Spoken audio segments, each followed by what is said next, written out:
तो इस फिल्म की शुरुआत होती है काफी आगे के टाइम से, जब दुनिया ने बहुत तरक्की कर ली थी। दुनिया से हर बुरी चीज जैसे कि जंग, भूख, खतरनाक बीमारियां सब खत्म हो गई थी। अब ना तो दुनिया में कहीं भी खाने की कमी थी और ना ही कोई बीमारी ऐसी थी जिसका कोई इलाज ना हो सके। इससे भी बड़ी बात कि स्पेस में जाना आम हो गया था।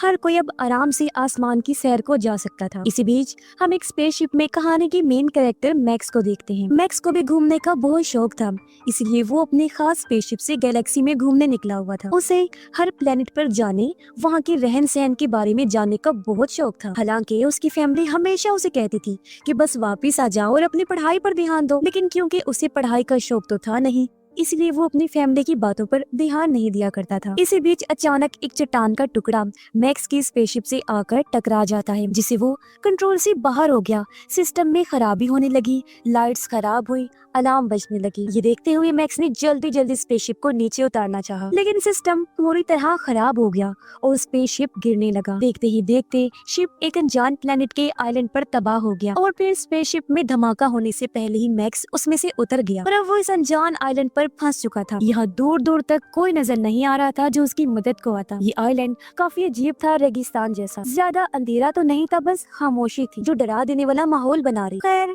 अब मैक्स इस जगह पर घूमने लगता है। जंगल में आकर उसने कुछ बर्तन देखे। आग को कुछ देर पहले ही बुझाया गया था, जिसका मतलब साफ था कि कोई और भी यहाँ पर रह रहा है। और तभी उसे एक क्रिएचर दिखाई दी जो चुप रही थी। मैक्स ने उससे बात करना चाहिए कोशिश की, लेकिन वो डर कर भाग गई। उसे समझ नहीं आ रही थी कि ये कौन सी दुनिया है। फिर अचानक एक जोरदार आवाज आती है, जिसके साथ ही एक सोल्जर उसके सामने आ गया। उसने फौरन ही मैक्स पर गन तान दी और न जाने किस जुबान में उस पर चिल्लाने लगा। अब मैक्स परेशान हो गया, ना वो उसकी बात समझ पा रहा था और ना उसे कुछ समझा पा रहा था। तभी मैक्स ने अपनी बेल्ट पर लगी एक डिवाइस निकाली जो एक तरह का ट्रांसलेटर था, जो किसी भी जुबान को ट्रांसलेट कर सकता था। मैक्स उसे अपने कान में लगा लेता है। सोल्जर को लगा कि ये कोई हथियार है, इसलिए वो मैक्स की बेल्ट पर गोली चला देता है और अगले ही पल उसे गिरफ्तार करके अपने साथ ले जाता है। वो उसे एक अजीब से शहर में लेकर आया जो लग तो रहा था जमीन जैसा, मगर कुछ डरावना भी। यहाँ हर तरफ काले गंदे कपड़े पहने सोल्जर फिर रही थी, जिनके हाथों में गन्स थी और सर पर हेलमेट पहना हुआ था। हर तरफ अजीबोगरीब ड्रोन उड़ रहे। जल्द ही मैक्स को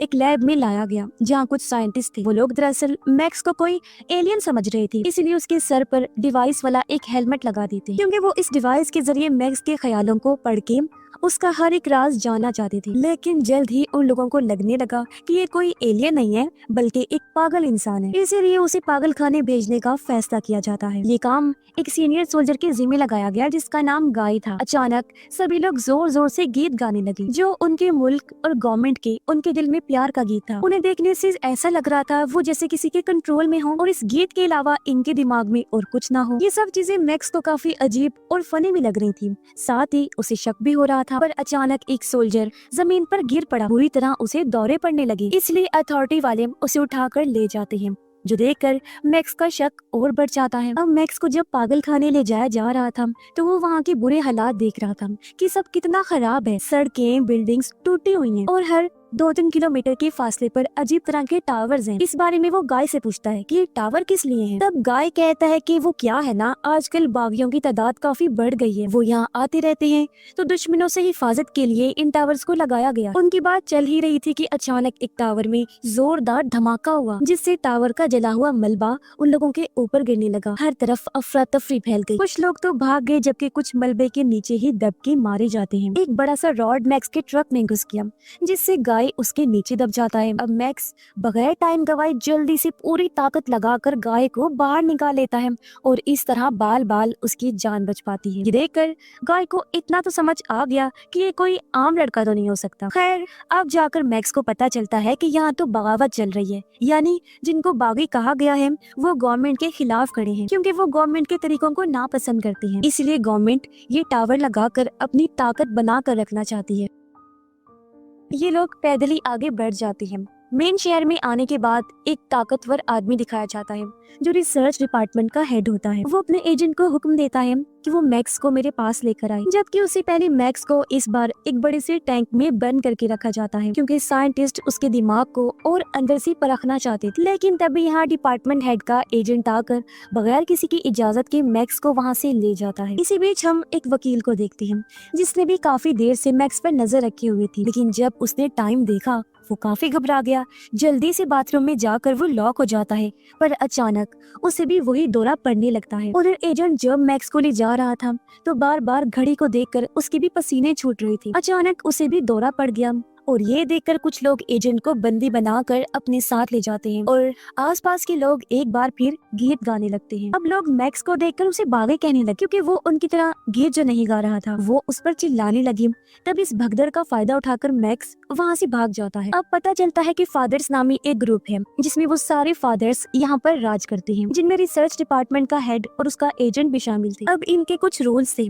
जो भी फादर छोटी सी भी गलती अगर करता तो बाकी फादर्स उसे मार दिया करती थी। अब मैक्स एक बार में गया जहाँ की वेट्रेस उसे काफी अच्छी लगी। दोनों की कुछ देर तक बातें हुई और उनकी अच्छी दोस्ती हो गई। एक दूसरा बदतमीज कस्टमर वेट्रेस से बदतमीजी करने लगा। मैक्स ने उसे रोकने की कोशिश की, लेकिन दोनों की लड़ाई हो जाती है। उसने कई बार मैक्स पर हमले किए, लेकिन उसने हर हमले को नाकाम बना दिया क्योंकि उसके पास बहुत ताकत थी। इसके बाद मैक्स ने वेट्रेस को यहाँ आने तक की सारी कहानी बताई। बातों ही बातों में उसे पता चला कि वेट्रेस गाय की बहन है। वेट्रेस मैक्स को अपने घर ले जा रही थी तो वो भी खुशी खुशी मान गया, लेकिन जब दोनों बार से बाहर आई तो वो बदतमीज आदमी फिर से आ गया। इस बार वो अपने गुंडे भी साथ लेकर आया था मैक्स से बदला लेने के लिए। अब मैक्स भी जानता था कि इनसे कैसे निपटना है। जैसे ही उन लोगों ने तलवार से हमला किया, मैक्स बड़े ही आराम से बच गया और अब वो लोग मैक्स पर झपट पड़े, लेकिन उस पर तो कोई असर ही नहीं हो रहा था। वो सबको मारकर गिरा देता है। इसी के साथ गैंग के बाकी लोग भी आ गए जिनके पास बड़े बड़े हथियार थे। एक ने मैक्स की टांग में रस्सी डाली, जबकि दूसरे ने हथियार से हमला कर दिया, मगर उसने उनके ही हथियारों को उनके खिलाफ इस्तेमाल करके सबको ढेर कर दिया। अब सिर्फ वो बदतमीज आदमी बचा था। वो गोल्ड डिवाइस को मैक्स की तरफ फेंकता है जिस पर ब्लेड्स लगे हुए थे, लेकिन कुछ भी होने से पहले मैक्स बड़े आराम से बच जाता है। घर पर आने के बाद गाय भी मैक्स को अपने घर में रहने की इजाजत दे देता है। धीरे धीरे मैक्स यहाँ के तौर तरीकों को समझने लगता है। उसे एक चीज बहुत हैरान कर देती है। उसने देखा कि गवर्नमेंट उसके ख्यालों को टीवी पर किसी फिल्म की तरह दिखा रही है। उनकी गवर्नमेंट लोगों को ये कहती है कि हम लोग अपने प्लेनेट के अंदर रहते हैं, न कि सतह पर, क्योंकि बाहरी दुनिया में कोई सितारा प्लेनेट कुछ भी नहीं है। साथ ही उनको ये भी बताया जाता है कि उनके फादर्स ने बागियों के खिलाफ जंग जीतकर ये टावर लगाए हैं, तब जाकर उनका ये प्लेनेट, ये मुल्क बचा है। गाय मैक्स को कहता है कि अपने मुल्क की हिफाजत करना सबसे बड़ी जिम्मेदारी है, तुम भी मेरी तरह गार्ड बन जाओ। मैक्स इसके लिए मान गया, जहाँ उसकी आर्मी वाली ट्रेनिंग शुरू हुई, जिसमें उसने गीत भी सीखा और कई सारे इम्तिहानों को पास किया। बागियों की चीजों को शूट करने वाले इम्तिहान में तो उसने टॉप किया, यानी वो कमाल का शूटर भी था। अब कड़ी ट्रेनिंग के बाद मैक्स को आर्मी में भर्ती कर लिया गया। उनका पहला मिशन बागियों के एक अड्डे को तबाह करना था। जल्द ही ये लोग वहाँ पहुँच गए और इन्होंने वहाँ हमला कर दिया। बॉम्ब फेंके गए और बागियों को घसीटा गया। ये चीज मैक्स को अजीब लगी, क्योंकि उसने देखा कि बागी लोग कोई मॉन्स्टर क्रिएचर नहीं हैं, बल्कि ये तो कुछ डरे हुए लोग हैं। ये देख मैक्स ने उन्हें ना मारने का फैसला करके बंदूक नीचे फेंक दी, जबकि बाकी लोग बुरी तरह बागियों को मार रहे थे। जानवरों की तरह घसीट कर उन्हें ले जाया जा रहा था और ये चीज जाहिर है मैक्स को भी बहुत अजीब लगी और बुरा भी लगा। अब बागियों को सजा के लिए कोर्ट लाया गया। फिर उनको सामने खड़ा करके उन पर तेज रोशनी फेंकी, इतनी तेज कि उनकी आंखों में तकलीफ होने लगी। बहुत सारे बागी चिल्लाए कि प्लीज हमें छोड़ दो, हमने तो कुछ भी नहीं किया, जबकि बहुत सारे लोग फादर्स को बुरा भला कह रहे थे। और अब जो लोग रो रहे थे उन्हें मजदूर बनाकर भेज दिया गया, जबकि शोर मचाने वालों को मार डाला गया। अब एक बागी जिसकी बाजू मशीन की थी उसे लाया गया। फादर्स ने उसे गैस से भरे सूट में बांध दिया, जिससे धीरे धीरे उसका जिस्म जलने लगा और तड़पते हुए उस बेचारे की मौत हो गई। ये देख मैक्स को काफी बुरा लगा। उसे गुस्सा भी आ रहा था, लेकिन गुस्सा दबाते हुए चुपचाप वो वहाँ खड़ा रहता है। घर आने के बाद मैक्स ने गाय को कहा कि ये बहुत गलत हो रहा है। गाय ने उसे कहा कि ये ठीक है और हम यही तरीका अपनाते हैं, क्योंकि हर कोई अब मैक्स को जानता था, इसलिए एजेंट उसे पकड़ने के लिए आ गया। पर उससे पहले फादर्स का हेड मैक्स की वफादारी का टेस्ट लेना चाहता था, इसीलिए वो मैक्स को जंगल में ले गया और उसके सामने दो बागियों को खड़ा करके कहा कि इन्हें उड़ा दो। मैक्स कहता है कि मैं इन्हें सबके सामने नहीं, अकेले में मारूंगा। पर कुछ दूर ले जाकर वो उन दोनों को छोड़ देता है। वापिस आकर उसने फादर्स के हेड को कहा कि मैं आर्मी छोड़ना चाहता हूँ। ये सुन हेड गुस्से से आग बगूला हो गया। उसने मैक्स पर गन तान दी। हालांकि गाय ने उसे रोका, लेकिन उसने बहुत सारी गोलियां मैक्स पर चला दी, जिससे वो काफी जख्मी हो जाता है। अब हेड जबरदस्ती गाय को अपने साथ ले गया, जबकि मैक्स की लाश को वहीं छोड़ देता है। उधर सभी फादर्स प्लान बना रहे थे कि किस तरह वो सभी बागियों को एक साथ ही खत्म कर दें। दूसरी तरफ बागी जंगल में मैक्स की लाश को ढूंढ रहे थे। लाश उनको मिल तो गई, लेकिन जब उसे हिलता हुआ देखा तो सभी काफी चौंक जाते हैं, क्योंकि जी हाँ, मैक्स अभी भी जिंदा था और उसके सारे जख्म बहुत जल्दी भर गई थी। अब सारे बागी मैक्स को सच्चाई बताने लगे। कहते हैं कि ये टावर प्लेनेट की हिफाजत के लिए नहीं लगाए गए हैं, बल्कि इन टावर्स में से ऐसे सिग्नल्स निकलते हैं जो इंसानों के दिमाग के साथ छेड़छाड़ करते हैं। इसीलिए तो अचानक दिन में 2 बार लोगों को कुछ होने लगता है और वो अपने प्लेनेट के मुल्क के प्यार में गीत गाने लगते हैं। मगर कुछ लोग ऐसे भी हैं जिन पर इन सिग्नल्स का असर नहीं होता, बल्कि उनको तो दौरे पड़ने लगते हैं, जैसा कि हम पहले भी देख चुके हैं। ऐसे लोगों को गवर्नमेंट बागी का नाम दे देती है ताकि उन्हें मार दिया जाए। ये सुनकर मैक्स समझ गया कि ये सिस्टम तो बहुत बुरा है। तभी एक बार फिर टावर में से सिग्नल आने लगी। बाकी लोग मुंह में लकड़ी रख के बैठ गए ताकि दौरे के दौरान उनकी जुबान दांतों में न आ जाए। उधर वकील भी यही कर रहा था और क्योंकि सिग्नल्स का असर मैक्स पर तो होता नहीं, इसलिए वो बाकियों की मदद करने लगा। जल्दी वो बागियों के साथ मिल गया और उन्होंने फैसला किया कि वो टावर को उड़ा देंगे। इसलिए वो चुपके से टावर की एक एरिया में घुस गए। बागियों ने जैसे गोलीबारी की तो सभी सोल्जर्स अलर्ट हो गए। मैक्स तो बड़े आराम से आगे बढ़ रहा था। जो भी उसके सामने आता जा रहा था वो मार मार कर उनको साइड पर कर रहा था। बागी भी मुकाबला कर रही थी।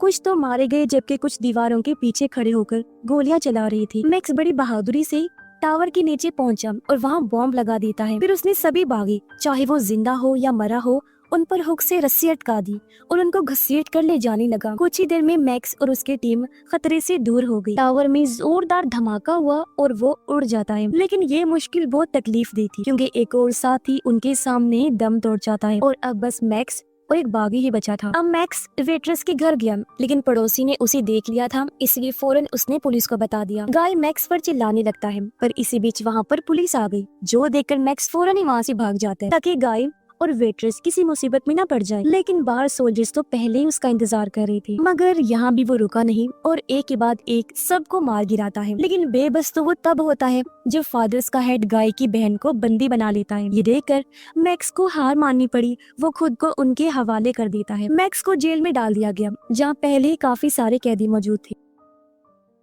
उधर वकील मैक्स के बारे में जानकारी इकट्ठा कर रहा था। उसे पता चला कि मैक्स पर टावर में से आने वाले सिग्नल्स का कोई असर नहीं होता। ये जानकर उसे बहुत हैरानी हुई और वो मैक्स को अगवा करने का प्लान बनाता है। उधर मैक्स और बाकी कैदियों को जंगल में भेजा गया ताकि वो बचे हुए हथियारों को इकट्ठा कर सके। जब वो ये कर रही थी तो अचानक कुछ रोबोट्स अपने आप ही एक्टिवेट होकर गोलियां चलाने लगी। सब लोग चुपचाप नीचे लेट गए। उन्होंने भी जवाबी वार किया और सभी रोबोट्स को उड़ा दिया। मैक्स एक सोल्जर को बताता है कि जब मैं यहाँ आया था तो मैंने एक क्रिएचर को देखा। तब सोल्जर उसे बताता है कि वो कोई क्रिएचर नहीं बल्कि बदले हुए इंसान है जो बहुत ही खतरनाक होते हैं। उनको देखते ही फौरन मार देना चाहिए। अब अचानक वो सोल्जर गड्ढे में गिर गया। तब उसे बचाने के लिए मैक्स भी कूद पड़ता है।